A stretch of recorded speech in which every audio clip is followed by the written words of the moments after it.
Dear students, today I will discuss you the topic poverty. Although I had already been discussed this topic during online classes, but unfortunately only 24 students out of 45 had attended it, so the remaining student had already been missed it. Doesn't matter, I will discuss this topic today. First of all, we know what do you mean by poverty. Generally, it is known as the state of inability to fulfill the basic needs of life. आमतौर से क्या माना जाता है कि हमारे जीवन की जो फंडामेंटल नीड्स हैं, जो मूलभूत आवश्यकताएं हैं, अगर वो पूरा नहीं हो पा रहे हैं तो उसको हम गरीब कहेंगे, उसको हम गरीबी कहेंगे. तो generally poverty refers to a state of inability to fulfil the minimum basic needs of life. Generally ये कहा जाता है. उसके बाद नेक्स्ट इसकी फॉर्म्स आती है. What are the main forms of poverty? Forms we can say it the forms we can say it the kinds of poverty. गरीबी के प्रकार या गरीबी के जो रूप हैं वो क्या क्या होते हैं? Number 1 relative poverty, number B absolute poverty. One by one we will discuss. First of all relative poverty. It refers to the poverty of persons in comparison to the other persons or religion or country. जो दूसरे देशों की तुलना में, दूसरे व्यक्ति की तुलना में अगर हम आपस में कंपैरिजन कर रहे हैं तो उसको हम पावर्टी कहेंगे. जब भी हम कंपैरिजन करते हैं, जब भी हम तुलना करते हैं तो उसको हम पावर्टी कहते हैं. जनरली दो देश के बीच में, दो व्यक्तियों के बीच में, दो धर्मों के बीच में, that is known as the relative poverty. Number 2 absolute poverty. It refers to the total number of persons living below poverty line.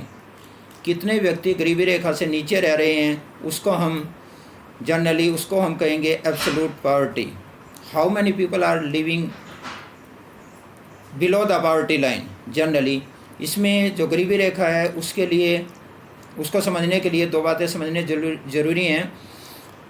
जो रूरल एरियाज़ होते हैं और जो रूरल एरिया है, दूसरा रूरल एरियाज़ के लिए मिनिमम 2400 कैलोरीज की ज़रूरत पड़ती है पर डे पर पर्सन. एक दिन में एक व्यक्ति के लिए 2400 कैलोरीज चाहिए होती हैं ग्रामीण क्षेत्रों में. शहरी क्षेत्रों में, अर्बन एरिया में 2100 कैलोरीज नीडेड. शहरी क्षेत्रों में 2100 कैलोरीज की आवश्यकता होती है पर डे पर पर्सन के लिए. अगर इतनी कैलोरीज उनको नहीं मिल पा रही हैं, it means that is known as the poor. उसको हम गरीब मानेंगे.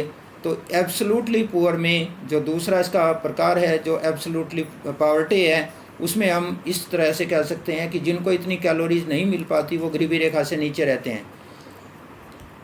Who does not get the authentic quantity of the calories, they are known as the below poverty line. जिनको इतनी कैलोरीज नहीं मिल पाती वो बिलो पॉवर्टी लाइन कहलाता है.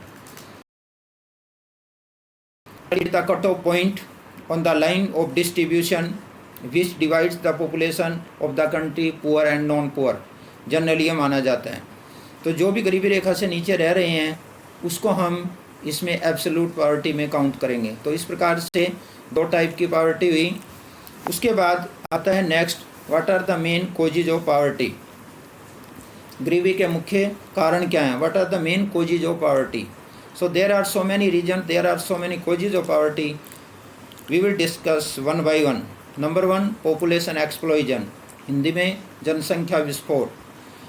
जो पॉपुलेशन है हमारे देश की वो इतनी तेज़ी से बढ़ रही है, it is increasing so rapidly that all the resources becomes less. जितने भी हमारे संसाधन हैं वो कम पड़ जाते हैं इसके तुलना में जिस गति से, जिस रेशो से हमारी पॉपुलेशन बढ़ती है. और यही कारण है कि गवर्नमेंट कितने भी प्रयास करे, लेकिन उसके प्रयास कम पड़ जाते हैं और गरीबी लगातार बढ़ती चली जाती है. तो population exploding is one of the major causes of poverty. गरीबी का एक मुख्य कारण है पॉपुलेशन एक्सप्लोजन. जितनी ज़्यादा तेज़ी से जनसंख्या बढ़ेगी उतना ही ज़्यादा हम गरीब होते जाएंगे. जितने ज़्यादा जनसंख्या लगातार बढ़ती रहेगी उतने ज़्यादा गरीब होते रहेंगे, अगर जनसंख्या कम होगी तो हम अमीर होंगे। यही कारण है कि जो मेन कंट्रीज़ हैं वर्ल्ड के, जो डेवलप्ड कंट्रीज़ हैं, चाहे वो न्यूजीलैंड हो, ऑस्ट्रेलिया हो, अमेरिका हो, वहाँ पर पॉपुलेशन अंडर कंट्रोल है। नेक्स्ट पॉइंट आता है पॉपुलेशन एक्सप्लोजन के बाद में point number 2, low level of economic development. आर्थिक विकास का कम होना, आर्थिक विकास की कम अवस्था, लो लेवल।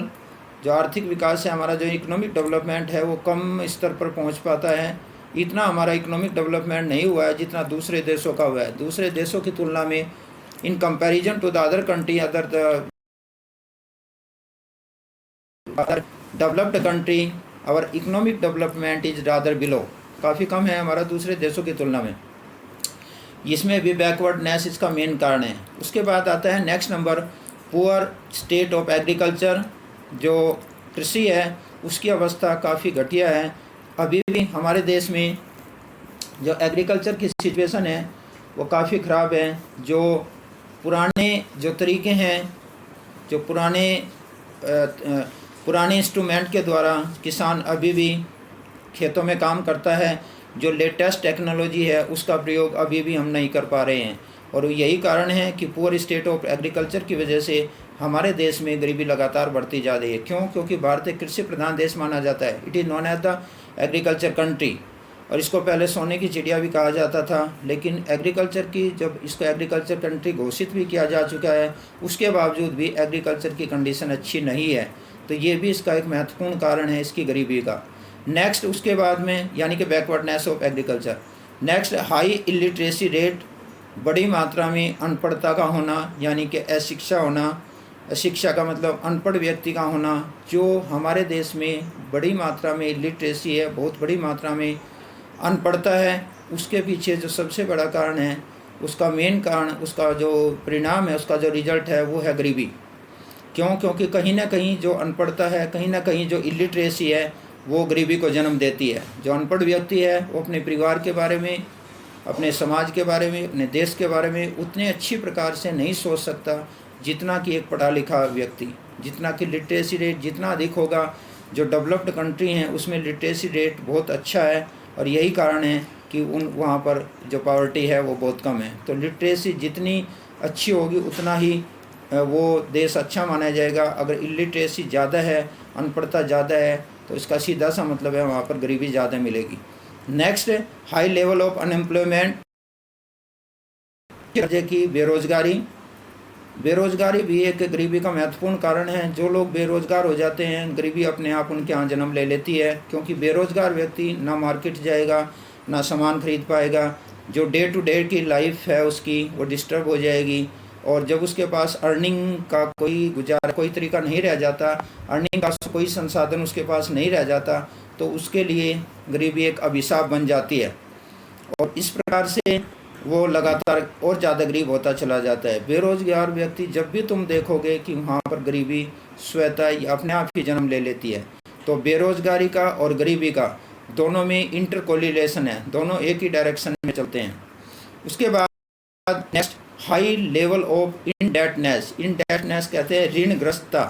ऋण में आमतौर से कहा जाता है भारतीय किसान ऋण में जन्म लेता है, ऋण में बढ़ता है, ऋण में पलता है और ऋण में ही मर जाता है। आमतौर से ऐसा माना जाता है।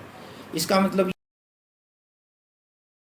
ये है कि हमारे बाप दादा, जो हमारे पैतृक हैं, जो इनहेरिटेज है, वहाँ से हम कहीं ना कहीं ऋण में दबे रहते हैं, उनका कर्ज उतारते रहते हैं, फिर हमारे ऊपर कर्ज चढ़ जाता है, और फिर जब हमारे बच्चे होते हैं, किसान के बच्चे होते हैं, वो भी ऋण में दबे रहते हैं, और आखिरकार वो गरीबी उनका पीछा नहीं छोड़ती। ब्याज के ऊपर ब्याज चढ़ता चला जाता है। इस प्रकार से व्यक्ति और ज़्यादा गरीब होता चला जाता है। Next number, inequalities of income, आय की असमानता। हमारे देश में कुछ गिने चुने परिवार ऐसे हैं जो देश की जो जीडीपी पर बहुत मेजर हिस्से पर कब्जा जमाए हुए हैं। जैसे जो मेन है, जैसे टाटा, बिरला, डालमिया, मोदी, कुछ घराने ऐसे हैं जिनके यहाँ राष्ट्रीय आय का बहुत बड़ा भाग है, जबकि ज़्यादातर पॉपुलेशन ऐसी है 50% से भी अबव की जो फंडामेंटल नीड्स जिनके पास नहीं है, या जिनके पास नेशनल इनकम का, जीडीपी का बहुत छोटा भाग है। तो इस प्रकार से हम कह सकते हैं कि ये भी एक महत्वपूर्ण कारण है। This is the main fundamental reason of this particular party. Okay.